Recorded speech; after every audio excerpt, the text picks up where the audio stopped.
Hey everybody, and welcome back to Anchored and Answering. So last week we kind of went over the purpose for what we're wanting to do here with the channel. And like I said last week, this week we're going to get into what is theology and why does it matter. So yes, theology can be for a lot of people a very boring topic. But I promise you, when you actually get into it, it's very fascinating, and it's something that we should all really study and have a good handle on, especially looking at what we found last week in the 2025 Theology survey. So let's go ahead and get started here. So what is theology and why does it matter? So ultimately, when you talk about theology, everyone is a theologian. The only question is whether we have good theologies or if we have bad theologies, right? So what do we mean by that? So anytime you make a statement about God, anytime, whether you're an atheist and you say, I don't believe in God, whether you say, I'm Hindu and I have plenty of gods, whether you say I'm a Christian and I believe in one God represented in three persons, whatever that statement is a theological statement. If you say, I believe God is a perfect God, that's a theological statement. So it's not a question of do we have theology. It is a question of do we have good and proper theology. So ultimately, what is the definition of theology? What is theology? So theology is the study of God, specifically the character, nature of God, and his relationship with the world and humanity. So ultimately, when we study theology, the point is to get to know God more, right? To try to understand our Creator a lot more than we do previously. So within theology, you actually have different kind of subtopics of theology, if you may, rather. So you have Christology, which is the study of Christ. You have Pneumatology, which is the study of the Holy Spirit. You have Hamartiology, which is the study of sin. You have Eschatology, the study of future things. And then you have theology proper, which is the study of God himself. So kind of breaking that down a little bit more, you actually have three disciplines of theology. You have biblical theology, historical theology, and systematic theology. So what does that mean? So biblical theology considers the data of Scripture as it unfolds over time, such as terms, concepts, and themes. So for instance, you could, kind of look at atonement, right? You could look at how atonement is back in the Old Testament and what that looks like in the New Testament, and that would kind of be a form of biblical theology. Same thing as redemption. What is redemption in the Old Testament, and how does that unfold over time into the New Testament? So that would kind of be a form of biblical theology. Now, historical theology. What is historical theology? So that looks at how doctrine has developed in the life of the church historically. So that would be more like your creeds and confessions. So most people have heard about the Apostles' Creed or the Nicene Creed. Those would be forms of historical theology. So these are things that are not necessarily scripture, but we look at because they are part of doctrine of the church, and we can see how that doctrine has developed over time as well. Now, systematic theology. It's actually a orderly, coherent study of the principal doctrines of the Christian faith, and it uses biblical and historical theology to do so. So ultimately, systematic theology is not a situation where, some guys get together and they say, hey, I've got this system of theology, this ideology that I want Scripture to say, and I'm going to create a system of theology that makes the Bible say that. That's not what this is.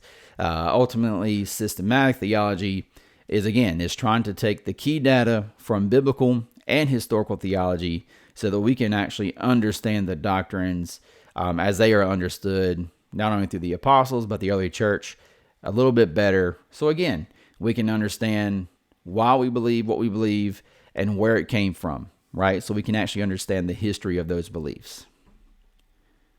So now, within systematic theology, you actually have, I believe, 4 different assumptions of systematic theology. So assumption 1 is that God has revealed himself in nature and also through the writings of the prophets and the apostles and that the Bible is the Word of God.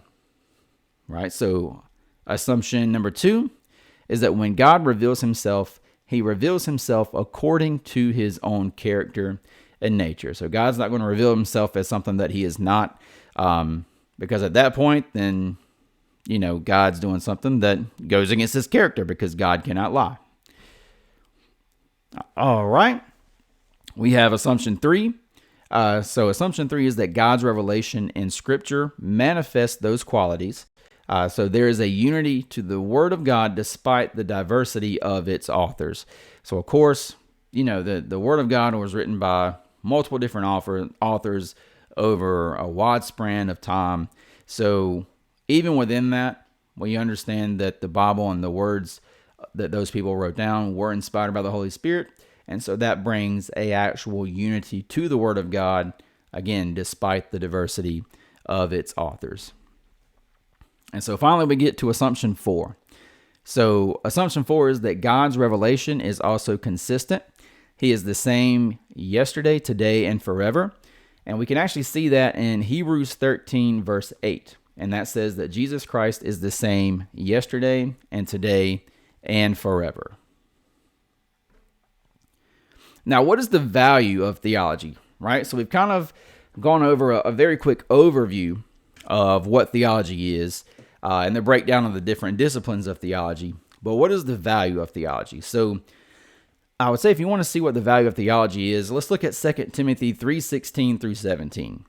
All Scripture is inspired by God and profitable for teaching, for reproof, for correction, for training in righteousness, so that the man of God may be adequate, equipped for every good work.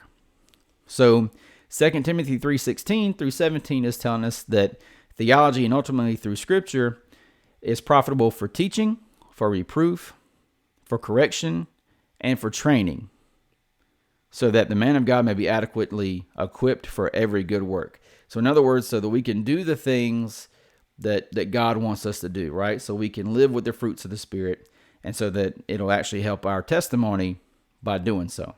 So it gives us the instructions on how we can live for God. Now we can also look at 2 Peter chapter 2, verses 1 through 3.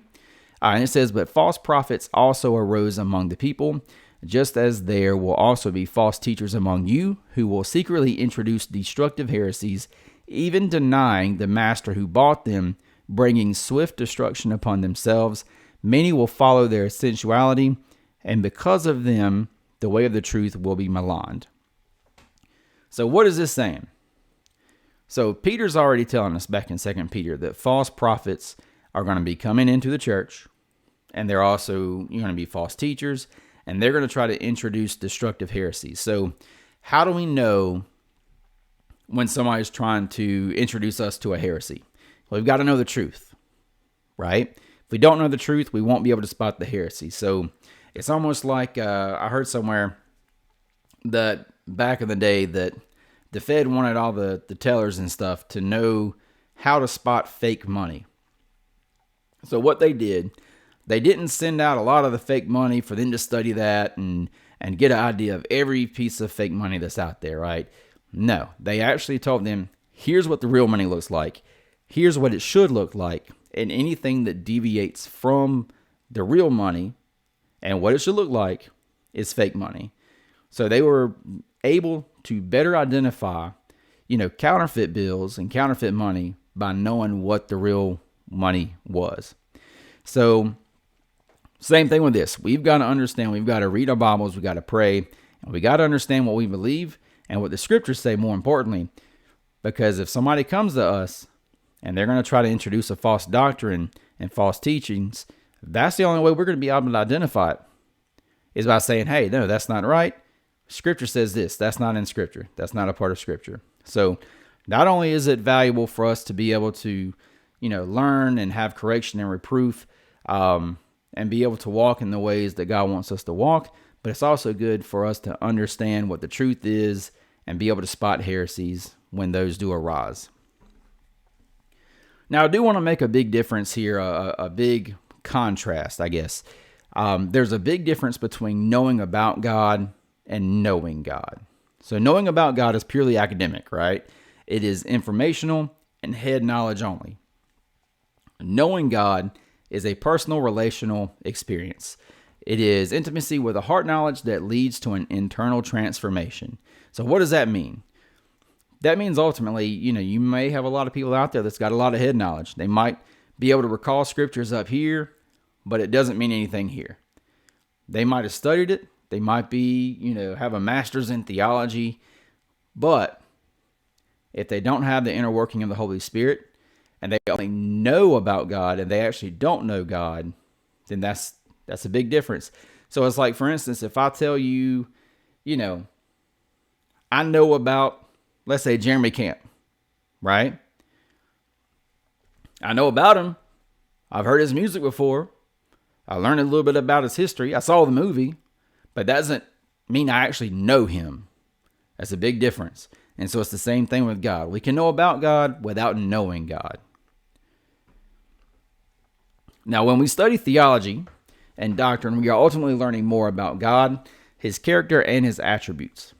So that's pretty much going to be the whole reason we study theology. The whole reason we study is not to have more head knowledge. It's not to be able to say, hey, I'm right, you're wrong. The ultimate goal of theology is to, again, get to know our Creator better, get to understand how to walk, and have that relationship with him as well. So without the work of the Holy Spirit, knowledge about doctrine is just going to leave you cold. So again, that's the big difference between knowing about and actually knowing God. All right. So moving into the conclusion, just to kind of wrap it up, the purpose of theology is to instruct us in the ways of God so that we can grow into maturity and fullness of obedience to him. In other words, again, the purpose of theology is to study and get to better know God, and then how we can grow into maturity and fullness so that we can do and live as he wants us to and do his will, right? Just like when Jesus prayed, our Father which art in heaven, hallowed be thy name, thy kingdom come and thy will be done. So that's ultimately what theology does for us. So that pretty much concludes, going over what theology is. Now, I would love to hear kind of what your thoughts and feedbacks are on that. If you had any kind of questions, comments, please feel free, to participate. Again, like I said previously, I do want this to be more of like a family Bible study. So I'd love to hear what your thoughts are. And of course, as we end this, the next video we're going to look at, the next topic is going to be how God reveals himself. I'm really excited to kind of go over that one. That's pretty cool. When I was kind of studying for this and kind of looking at it a little bit more in depth on this next topic, it's really an amazing topic. It really opened my eyes. So I can't wait to go over that with you guys. But I appreciate you again stopping by and checking out this part of the video and this part of the project. And again, if you have any questions, concerns, please feel free to put those in the comments section. And until next time, guys, God bless, and I'll see you in the next one.